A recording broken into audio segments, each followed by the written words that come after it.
রাগ করব কেন? জন্ম থেকেই আমার চেহারাটা এরকম, দেখলেই মনে হয় রাগ করে থাকি।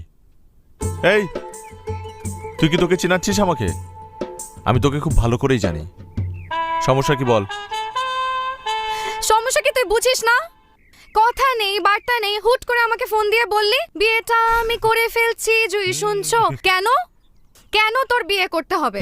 তুই মাত্র 2 দিন হলো পড়াশোনা শেষ করেছিস, তুই একটা ভালো চাকরি করবি, তুই নিজের ক্যারিয়ার করবি, স্ট্যাবলিশ হবি, তা না বিয়ে করার জন্য পাগল হয়ে গেছে। কানের কাছে চিৎকার করছে।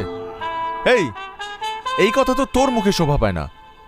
এই কথা যদি পাত্রীর মা বলতো তাহলে একটা কথা ছিল। পাত্রী মা তো আমাকে কিছুই বলেনি। সে আমাকে বলতে পারতো যে তুমি যে আমার মেয়েকে বিয়ে করতে চাও, কি করো তুমি? তখন আমি বলবো আমি বেকার, আমি কিছুই করি না। তারপর সে আবার আমাকে জিজ্ঞেস করতো যে তুমি আমার মেয়েকে খাওয়াবে কি? আমি বলতাম আমি যা খাই তাই খাবে।